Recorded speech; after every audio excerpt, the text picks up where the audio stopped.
저는 항상 서론이 있습니다. 열차를 타고 갔는데 제 아내가 스마트폰에 기록된 한 내용을 제게 읽어보라고 했어요. 그것을 보니까 우리의 이 몸의 값이 얼마나 되느냐. 안구 하나를 가는데 1억, 2개면 2억, 심장을 가는데 5억 심장, 그리고 콩팥을 가는 데는 3천만 원, 간 이식 하는데 7천만 원. 이래저래 계산을 해보더니만 이분이 우리 몸의 가치가 51억이나 된다고 합니다. 이거는 생물학적 그런 측면이 아니고 뭐 생물학적 따지면 흙이니까 뭐 몇 푼 되지도 않는 이야기를 우리 많이 들었잖아요, 복음 시간에.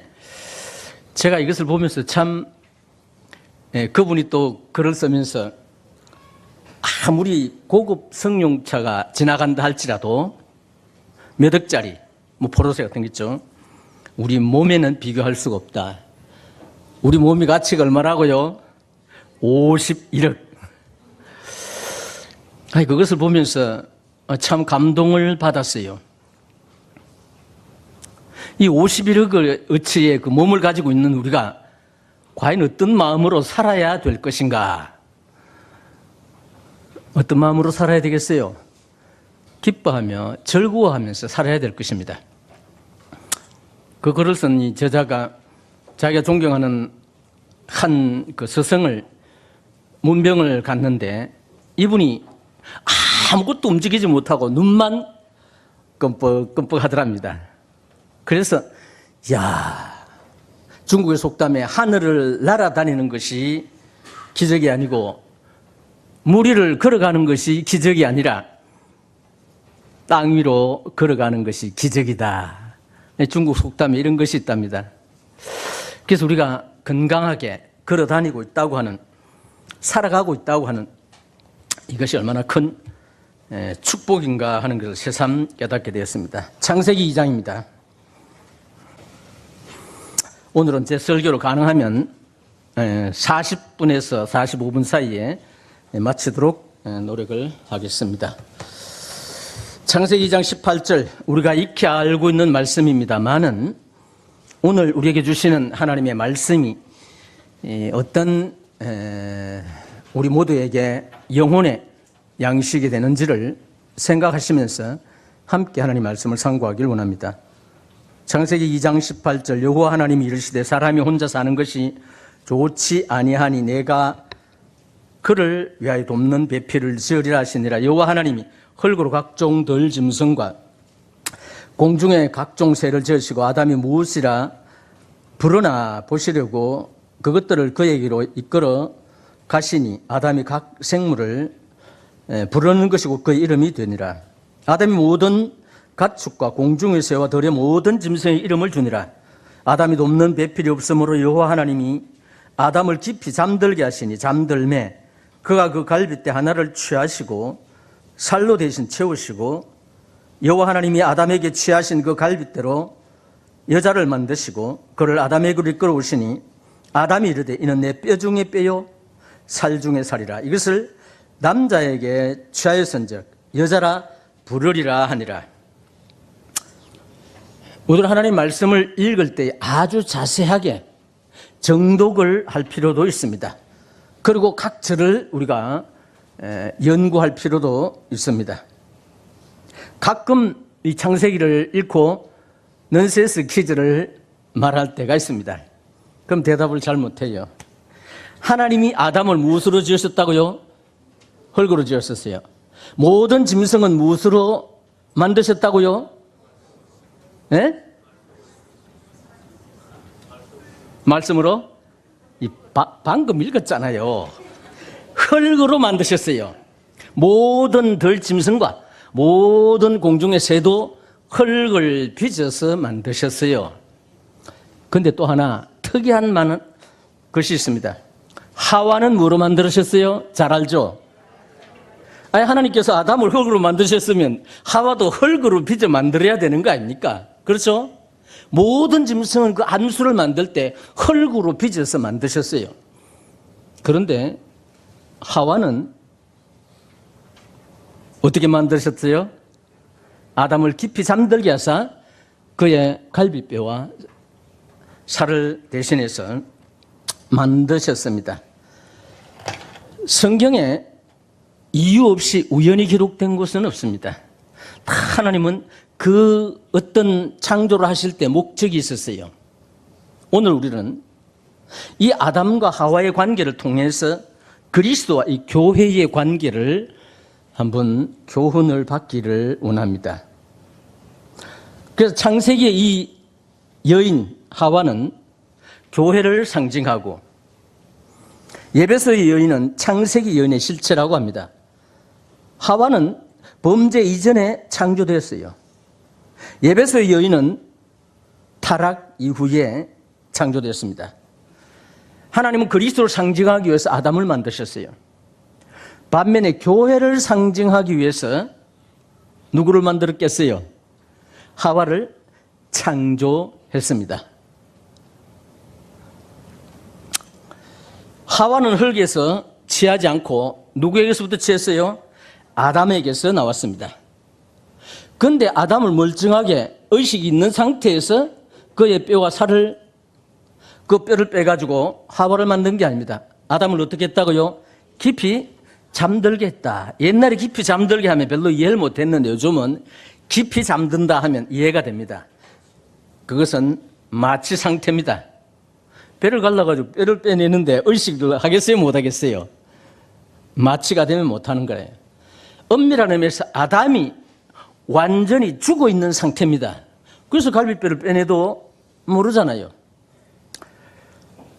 과거에 어떤 말씀을 전하는 분이 남자의 갈비뼈하고 여자의 갈비뼈 개수가 다르겠어요? 같겠어요? 물었어요. 같겠어요? 다르겠어요? 에? 잘 모르겠죠? 개수는 꼭 같아요. 근데 과거에 우리 말씀을 전하는 분들이 의학적인 상식이 없어가지고 성경에 갈비뼈 빼가지고 하와를 만들었다니까 한 개 모자란다고 생각을 해요. 하나님은 그렇게 만드시지 않았어요. 꼭 같습니다. 아담을 깊이 잠들게 해서 하와를 만드셨어요. 그의 뼈를 취하셨어요. 아담은 자기가 깊은 잠에서 깨어났을 때에 각각 짐승들은 다 암수가 있어가지고 다 기뻐하고 즐거워하는데 자기는 혼자 멀거니 하나님이 보실 때도 독처하는 거 좋지 않았어요. 그게 돕는 배필을 지으라 해서 하와를 지었습니다. 교회는 과연 어디서부터 나왔느냐 이것이죠.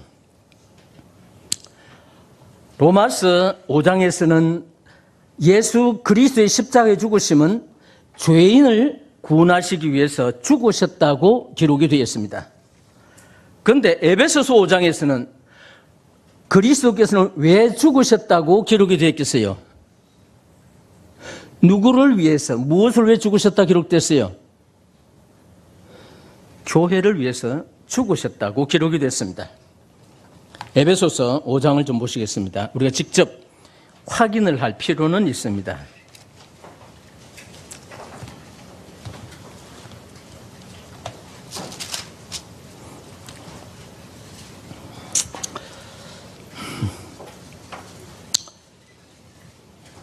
(5장 25절입니다) 남편들아 아내 사랑하기를 그리스도께서 무엇을 사랑하고요? 교회를 사랑하시고 그 교회를 위하여 뭐라 그랬어요? 자신을 주심같이 하라. 이는 곧 물로 씻어 말씀으로 깨끗하게 하사 거룩하게 하시고 자기 앞에 영광스러운 교회로 세우사 티나 주름 잡힌 것이나 이런 것들이 없이 거룩하고 홈이 없게 하려 하심이니라. 물론 에베소서 5장 21절 33절까지는 남편과 아내 어떻게 남편은 아내를 사랑하고 아내는 어떻게 남편을 공경하고 복종해야 되는지에 대한 이 말씀을 전하고 있으면서 사도 바울이 이것을 기록할 때 이것을 설명을 하고 있죠. 내가 뭐라고 했어요? 그리스도와 교회에 대하여 말한다. 단순히 남편과 아내의 관계를 설명하는 것이 아니라 이 에베소서 5장을 통해서 교회와 그리스도의 관계를 설명하기 위해서 그 예로 들었다고 하는 이야기입니다. 우리 주님이 십자가에 죽으시고 땅에 묻히신 바 되고 3일 만에 부활하셨을 때에 그 목적 자체는 주님의 신부, 주님의 몸된 교회를 세우시기 위해서 그렇게 하셨다는 겁니다. 복음적인 측면을 보면 예수님은 죄인들을 위해 죽으신 것은 분명한 사실입니다. 그러나 진리적인 측면을 보면, 교회의 진리적인 측면을 보면은 우리 주님은 십자가의 죽으심이 주님의 몸된 교회를 탄생시키기 위해서 죽으셨다, 부활하셨던 것입니다. 이것은 아담을 깊이 잠들게 하고 그 뼈를 취하셔서 하와를 만들어서 그 하와를 아담에게 이끌어 왔던 것과 꼭 같은 형상입니다. 그래서 창세기 2장과 에베소서 5장은 서로 보완되면서 왜 하나님께서 이런 특수한 방법으로 하와를 만들었는지에 대한 해답을 우리에게 제시해 줍니다. 자, 우리 모두는 구원받은 그리스도인입니다. 그래서 우리들은 모두가 그리스도의 몸된 교회의 한 지체의 일부분이라는 것을 우리가 인정을 합니다. 그런데 교회란 단순히 구원받은 성도들의 모인 무리라기보다는 하와의 그 몸이 아담에게서부터 일부분을 취해서 만드신 것 같이 우리 모두는 그리스도에게 있는 그 생명을 나누어 가진 것입니다. 주님이 생명을 우리에게 나누어 주시기 위해서 주님은 죽으셔야만 되셨던 것입니다. 이것이 바로 신약교회에서 말씀하고 있는, 또 주님께서 그렇게 사랑하시고 계시는 교회에 대한 근본 진리입니다. 그래서 우리 모든 그리스도인들은 주님의 생명을 나누어 가진 거예요. 하와가 아담의 몸에서 한 부분을 나누어 가진 것과 꼭 같다 이 말입니다. 제가 억지로 찍어 맞추는 것 같아요? 예? 아니에요. 주님은 십자가에서 교회를 탄생하기 위해서 죽으셨습니다. 그리고 부활하셨어요. 아담이 깨어났듯이. 그래서 우리 각자는 얼마나 존귀한 존재냐. 우리 주님이 사람의 목숨이 무엇보다도 크다고요? 귀하다고요? 온 천하를 주고도 뭐라고요? 바꿀 수 없다 그랬어요. 제가 몸의 가치가 51억이라고 이야기했는데 그거는 비교가 안 되는 거예요. 우리 주님이 평가하는 우리 각자의 이 가치는 온 천하를 주고도 바꿀 수 없는 가치가 있다고 표현했습니다. 그런데 우리가 중생하지 못하면, 우리가 예수 그리스도로 말미암아 구원받지 못하면 하나님 앞에서는 가치가 있겠어요, 없겠어요? 전혀 가치가 없어요. 창조주신 우리 주님께서 십자가의 죽으심은 이와 같이 우리 모두에게 자기의 생명을 나누어 주기 위해서 그러셨습니다. 그래서 우리 모두는 그리스도의 생명을 나누어 가졌어요. 요한복음 6장에 내 살을 먹는 자는 뭐라고요? 너에게 생명이 있고 내 살을 먹지 아니하는 자는 너에게 생명이 없다 그랬어요. 우리 모두는 예수 그리스도의 살과 피를 먹고 마신 자입니다. 우리가 좀 전에 만찬 예배를 드렸습니다마는 이 떡과 포도주를 주님이 의미하는 것은 아니었어요. 요한복음 6장에서는 실제적으로 주님의 그 살과 실제적인 주님의 그 피를 마시는 자는 영원한 생명이 있다 했어요. 유대인들이 이 말을 듣고 뭐라 그랬어요? 아니, 사람의 고기를 절대 못 먹겠고 사람의 피는 고사하고 짐승의 피도 마시라 마시지 말라. 유대인들에게는 그 어떤 피든지 못 먹겠습니다. 그런데 예수님이 내 살을 먹고 내 피를 마셔야 내게 영생이 있다. 그 말씀의 의미가 뭐냐 이거죠. 주님이 십자가에서 그 몸이 찍히시고 생명되는 피를 쏟아진 그 실제적인 사실을 마음에 믿는 것을 가르쳐서 성경에는 먹고 마시는 것이라 주님 말씀하셨어요. 내가 너희에 이르는 말이 뭐라고요? 영이요 생명이다 표현했잖아요. 그런 거로 우리가 지금 가지고 있는 생명, 우리는 그것을 의미하기 위해서, 우리가 잊지 않기 위해서 떡과 포도주를 통해 주님이 찍히시는 그 몸과 흘리신 보혈을 기념합니다. 물론 어떤 분들은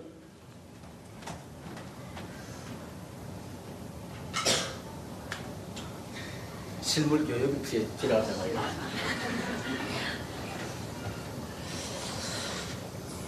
주님은 떡을 가시사 축사하시고 떼어서 주시면서 이것은 너희끼리 먹어라. 뭐라 해서 이것이 곧 내 몸을 상징하는 것이다.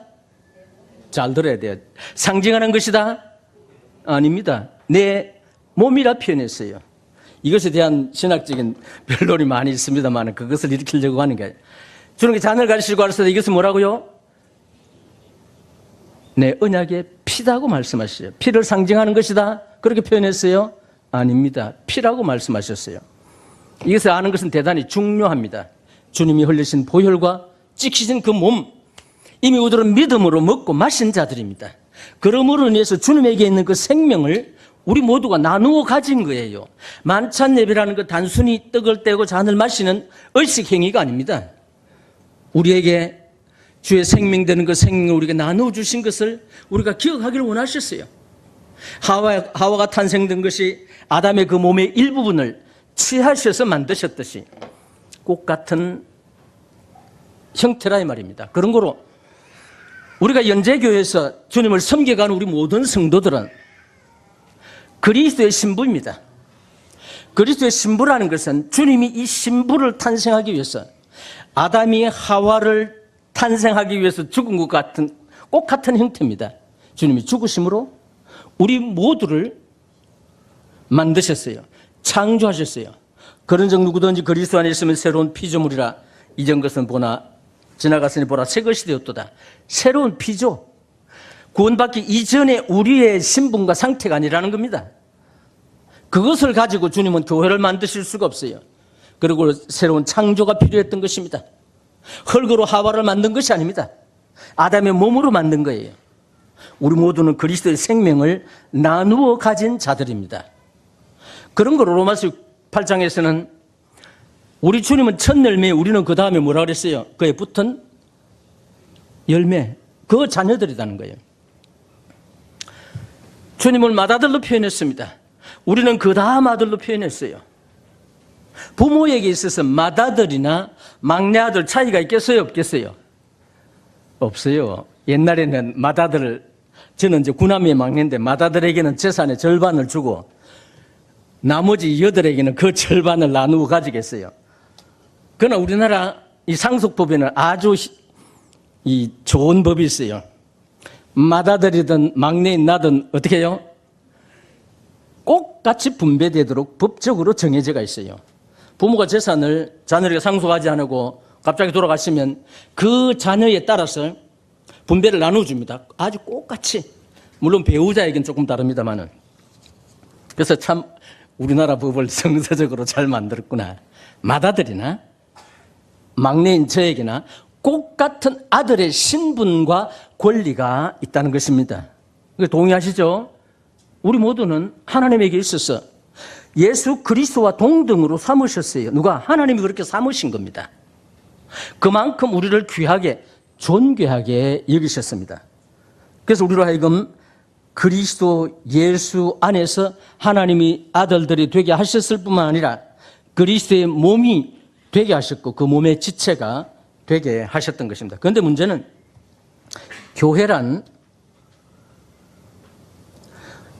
교회에 있는 모든 성도들은 그리스도로부터 나와야 되는 것입니다. 우리가 가지고 있는 은사, 우리에게 있는 재능, 우리에게 있는 웅변, 우리에게 있는 상식, 우리에게 있는 주특기, 이 모든 것들이 그리스도를 통과하지, 아니 정확하게 말하면 십자가를 통과하지 아니하면 그건 주님의 것은 아닙니다. 웅변을 잘하는 사람이 주님 믿고 나서 여전히 웅변을 잘하게 되었을 때 그게 자기 자신의 것이라고 믿는다면 그건 주님과는 상관없다는 거죠. 그래서 교회는 철저하게 우리가 가지고 있는 모든 것들은 예수 그리스도 안에서 나와야 된다는 겁니다. 아니 십자가를 통과해야 된다는 거예요. 그렇게 될 때에 십자가를 통과한 우리들의 재능과 통과하지 못한 재능의 차이가 뭐냐 이거죠. 통과한 것은 모든 영광을 누구에게 돌립니까? 주님에게 돌려요. 그렇지 못한 것은 구원받은 그리스도인일지라도 모든 영광을 자기 자신에게 돌리는 것입니다. 교회는 개인주의가 아닙니다. 교회는 우리 자신을 위해서 어떤 되게 해서 우리를 부르신 것이 아니에요. 주님의 신부로 우리를 부르셨습니다. 그렇다면 신부다운 것이 과연 무엇이냐 이거죠. 우리에게 속한 모든 것은 주님의 것입니다.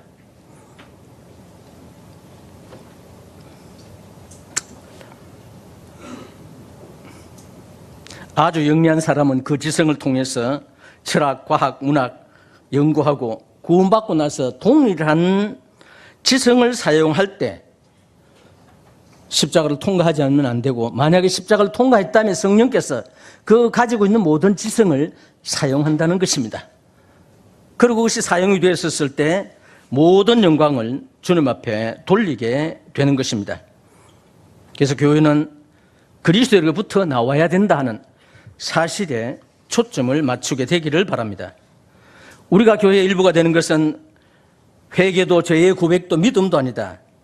우리로 교회의 일부가 되게 하는 것은 바로 그리스도가 우리에게 나눠주신 생명, 계속해서 반복됩니다마는 이 반복되는 이유는 우리 인간은 교육적인 동물이기 때문에 교육은 한 번 받아서 되는 것이 아닙니다.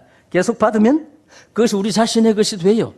내게 속한 것, 심지어 내가 속한 재물, 내게 속한 재능, 내가 가지고 있는 특기, 이것이 내가 그리스도 안에 있다면 그 모든 것의 주인은 누구시라고요? 주님이십니다. 그것을 인정하기를 원했던 것입니다. 우리가 새로 중생한 것은 주님의 일부를 우리가 나누어 가진 것입니다. 우리는 그리스도의 생명에 의해서 살아가야 되는 거예요.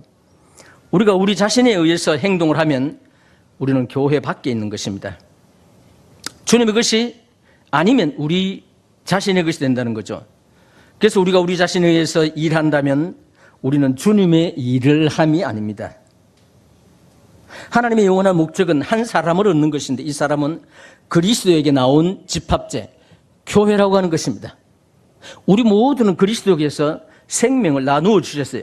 그 생명을 나누어 주시기 위해서 주님은 십자가에 죽으셨다고 하는 사실입니다. 그런 거로 우리가 하나님 앞에서 가지고 있는 신분, 우리가 가지고 있는 이 영생은 온 천하를 주고도 바꿀 수 없을 만큼 대단히 값진 것입니다. 그래서 고린도전서에서는 우리를 무엇으로 사셨다고요? 피로 값주고 사셨다는 거예요.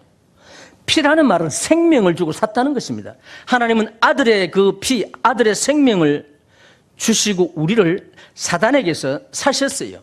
왜? 하나님의 자기 자녀가 되게 하기 위해서 그렇게 하셨다고 하는 것입니다. 그래서 교회는 꼭 같은 생명, 곧 그리스도로 나누어 가진 많은 사람들이 있기 때문에 교회라고 하는 사실입니다. 그래서 교회는 개인주의가 될 수가 없어요. 교회는 자기 혼자 무엇이든 다 할 수 있다거나 자기 자신의 분별만이 옳다고 주장하는 것도 바람직하지 않다는 것입니다. 우리는 우리 안에, 그리고 모든 사람 안에 계시는 그리스도께서 모두 한 몸을 이루고 있다는 사실을 인정할 필요가 있어요. 우리가 하나님 앞에 존귀한 신분이면 다른 성도도 존귀한 신분입니다. 그래서 우리 모두는 그리스도를 확대시키고 내 분별이 옳다면 다른 옆에 있는 분의 분별도 옳아야 되는 것입니다. 물론 그 분별이 모두가 공감대를 형성할 수 있어야 되는 것입니다. 내 분별이 옳기 때문에 다른 사람의 분별 무시하라는 그런 의미가 아닙니다. 우리 모두는 성령을 모시고 있습니다. 성령의 감동에 의해서 모두가 공감대를 형성할 수 있도록 우리 각자에게 성령을 주셨어요. 이 성령은 지혜의 영이십니다. 이 성령은 그리스도의 영이십니다. 우리가 하나님의 깊은 것이라도 어떻게 한다고요? 통달한다고 하는 말을 가지고 있어요. 그와 같은 능력을 우리 모두에게 주셨습니다. 그러면서 우리가 조심해야 될 것은 내 분별, 내 것만이 유일하고 옳은 것이 아니라 다른 분들의 분별과 다른 분들이 가지고 있는 것도 우리가 존중히 여길 필요가 있는 것입니다. 주님이 우리 모두를 한 몸으로 부르셨어요. 몸이라는 그 몸 안에 분쟁이 있는 것이 아닙니다. 이쪽 손이 잘못한다고 해서 오른손이 이 손을 치지는 않습니다. 마이크를 칠 필요는 없는데 그 어떤 경우든지 몸 안에 분쟁이 있어요, 없어요? 발이 좀 못생겼다고 발을 잘라냅니까? 아니잖아요. 우리는 모두가 우리 몸을 귀하게 여깁니다. 왜냐하면 그 지체 중에 하나도 없으면 정상적으로 살아갈 수 없기 때문입니다. 우리 각자는 이 현재교회 안에서 대단히 존귀한 존재라는 것을 결코 망각하지 마시기를 바랍니다.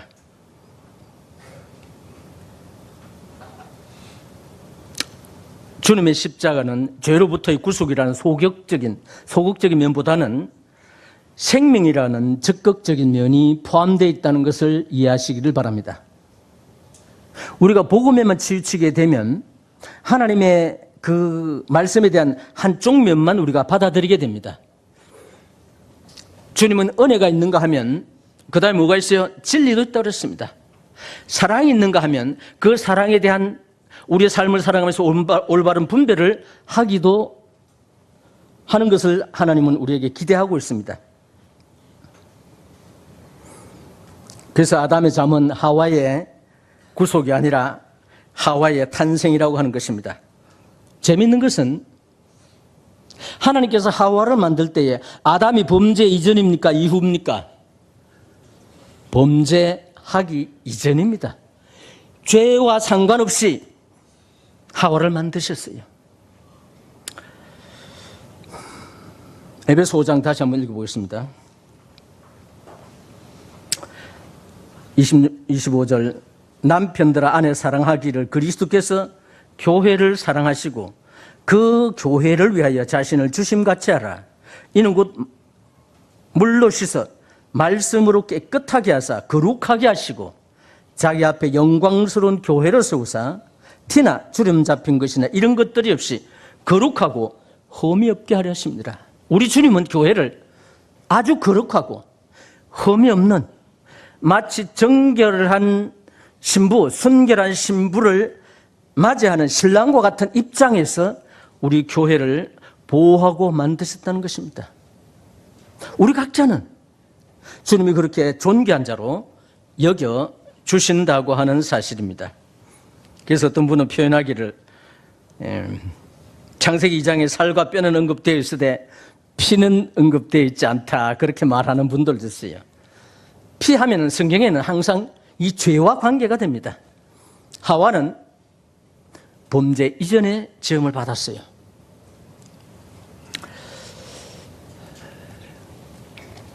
우리는 이 아담 하와를 생각하게 될 때에 그들이 과연 이 중생했느냐 안 했느냐 하는 이런 문제를 가지고 시비를 걸 때가 있습니다.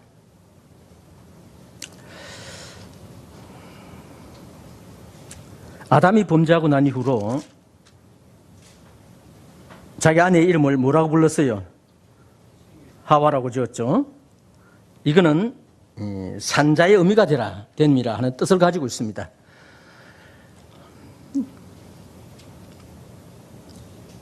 아담에게 믿음이 있다 어떤 분들은 그렇게 표현들을 합니다. 로마서 같은 데나 고린도전서 같은 데에서도 아담은 오실자의 표상이다. 그렇죠? 그 다음에 첫 사람 아담, 그리고 마지막 아담, 첫 사람 둘째 사람, 그런 표현이 있습니다. 아담을 첫 아담이라고 했고 예수 그리스도를 마지막 아담이라고 표현했고 아담을 첫 사람이라고 불렀고 예수 그리스도를 뭐라고 했어요? 마지막 사람? 둘째 사람이라 표현했어요. 아담으로 말미암아 죄로부터 왔던 것은 마지막 아담인 예수 그리스도로 말미암아 종지부를 찍었습니다. 여호수아에 보면은 이스라엘 백성들이 여호수아에 의해서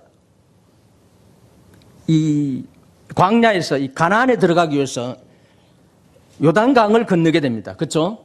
그래서 법궤를 맨 제사장들이 요단강을 이제 건너가야 되는데 이때 당시에 요단 강물이 뭐 강이 폭이 넓든 적든 상관없고 물이 언덕에 넘쳤다 그랬어요. 그렇죠? 그리고 이 갈릴리에서부터 내려오는 그 강이 염해 사해로 내려가게 될 때에 이 사해 바다가 해발 이 보통 그 바다보다도 380m 정도 낮다고 합니다. 그래서 아주 급격한 경사를 이루고 있기 때문에 물살이 세다는 거죠. 그런데 믿음을 가지고 있는 제사장들의 발이 요단 강물에 딱 딛자마자 어떤 현상이 일어났어요? 위로부터 내려왔던 그 요단 강물이 어디에서 멈춰졌다는 센스. 어디서 멈춰섰어요? 아는 분 손 들어보세요. 이 선물 하나 줘야 되겠네. 아무도 없어요. 유일하게 지명으로 나오는 하나가 있습니다. 인명이었었던 지명. 누구라요? 무엇이라요? 아담입니다. 아담 업 변방에 쌓이고 염으로 내려가던 물은 빨리 내려감으로 이스라엘 백성들이 마른 땅으로 걸었더라 하는 표현이 납니다. 죽음은 인류에게 죽음은 아담으로부터 왔어요. 그 죽음을 막을 수 있는 것이 무엇이다? 법궤는 예수 그리스도를 상징합니다. 그래서 법궤가 접근하자 죽음의 물이 아담의 변방에 쌓여버리고 마른 땅으로 건너가게 되었어요. 이건 단순한 상징적인 의미라기보다는 하나님께서 그 이전에도 그 이후에도 아담이라고 하는 지명은 없어요. 유일하게 여호수아서에만 기록되어 있어요. 그래서 마지막 아담은 예수 그리스도로 인해서 아담으로부터 왔던 이 죽음이 끝났다는 것입니다. 그런데 아담을 첫 사람이라 표현했고 예수 그리스도를 둘째 사람이라고 표현한 것은 예수로 말미암아 새로운 생명이 계속해서 연결된다고 하는 뜻입니다. 그러므로 우리가 둘째 사람 예수 그리스도를 통해서 생명을 부여받게 된 거예요. 그리고 교회라고 하는 측면에 보게 되면 주님은 교회를 사랑하셔서 자신을 주셨다. 그 말씀 아주 대단히 중요한 겁니다. 주님은 우리 모두를 사랑하셔서 자기 몸을 들이셨다고 하는 것입니다. 그만큼 주님은 우리를 존귀하게 여기신다는 것입니다. 우리 각자를 존귀하게 여기실 뿐만 아니라 주님 몸된 교회를 주님은 존귀히 여기시고 그리고 그 교회에 주님이 뭐가 되신다고요? 머리가 되신다. 만물을 충만케 하신 자의 충만이 교회 안에 있고 그 교회를 통치하는 분이 주님이시다고 하는 사실입니다. 우리 모두는 주님에 의해서 통치함을 받는 것입니다. 사람에 의해서가 아니에요. 주님에 의해서만이 아니 우리들의 머리에 의해서 우리 온 지체가 움직이듯이 통제를 받듯이 제대로 통제받지 못하면 우리들은 불구가 되는 것입니다. 그러나 제대로 통제받는다면 우리는 정상인이 되는 거예요. 교회는 주님에 의해서 철저하게 통제받아서 정상인으로서 성장하고 나아가게 되기를 원하는 것입니다. 그리스도는 교회를 사랑하시고 교회를 위해서 자기 몸을 들이셨다고 하는 것. 그리고 교회를 주님은 온 천하보다 더 귀하게 여긴다고 하는 사실. 그리고 구원받은 우리 모든 개인을 주님이 자기의 생명을 나누어 주셨다고 하는 것을 철저하게 인식하시게 되기를 바랍니다. 고로 우리 각자는 주님 앞에 대단히 존귀한 시편 16편에 땅에 있는 성도는 뭐라고요? 존귀한 자니 나의 모든 즐거움이 저에게 있도다. 많은 이 성경학자들이 그 말씀은 하나님이 우리를 존귀한 자로 여긴다고 표현하는데 쭉 읽어가다 보면 저는 옛날부터 하나님께서 우리를 존귀하다고 표현한 게 아닙니다. 제가 잘못 이해할 수도 있어요.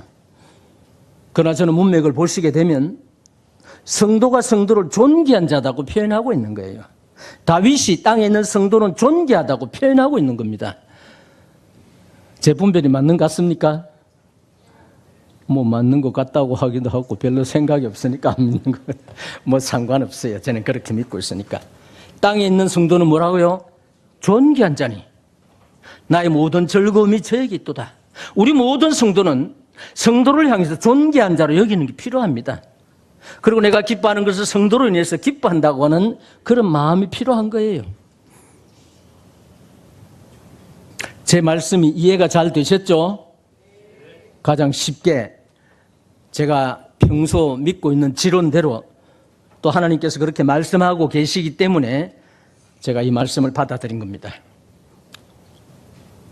우리 몸의 가치는 세상 기준으로 하면 51억밖에 안 나가지만은 우리 주님의 가치로 의하면 온 천하보다 귀한 겁니다. 그러나 우리 속에 그리스도의 생명이 없다면 가치가 없는 우리들의 몸입니다. 그러나 주님 안에 있게 될 때 우리들은 온 천하보다 더 귀한 존귀한 자라고 하는 것을 다시 한번 인식하시고 나 자신이 존귀하면 다른 성도들도 존귀하게 여길 필요가 있습니다. 요한복음 3장 16절 하나님이 세상을 이처럼 사랑하사 독생자를 주셨으니 이는 저를 믿는 자마다 멸망치 않고 영생을 얻게 하랍니다. 하나님이 사랑한 그 사랑, 이 세상은 누구를 지칭하고 있습니까? 죄인들을 지칭하는 거예요. 맞습니까? 하나님이 세상을 이처럼 그 세상 안에 하나님을 믿지 않는 모든 인간들을 통칭하는 겁니다. 그를 사랑하셔서 예수 그리스도를 우리에게 주셨다고 하는 것입니다. 그래서 복음 전도자들은 누구보다도 고도자들을, 안 믿는 분을 사랑합니다. 이 목회하는 사람들은 별로 안 사랑하더라고요. 관심이 거기 안 있어요. 하나님은 이 땅에 있는 모든 인간들을 동일하게 사랑하시는 것입니다. 얼마만큼? 자기 아들을 죽이시면서까지 사랑한 것입니다. 기도하시겠습니다. 하나님 아버지, 우리가 이미 익히 잘 알고 있는 내용입니다. 그러나 다시 한번 우리가 상기해야 될 부분은 우리 주님은 교회를 위해서 죽으셨고 이 교회라 하여금 티나 주름 잡힌 것이나 흠이 없고 거룩하게 하나님 앞에 드려지기를 원하셨습니다. 순결한 신부로 신랑에게 드려지기를 원하셨던 우리 주님을 기억하게 될 때에 연제교회가 이와 같은 거룩과 정절과 순결을 깨끗함을 지속적으로 유지하며 우리 신랑 되신 우리 주님에게 우리 모두를 드리고 순종할 수 있도록 도와주시옵소서. 땅에 있는 성도는 존귀한 자니 나의 모든 즐거움이 저에게 있다고 했는데 정말 우리는 모든 성도를 존귀히 여길 수 있는 이와 같은 마음을 우리 모두에게 주시옵소서. 모든 말씀 예수님의 이름으로 기도했사옵나이다. 아멘.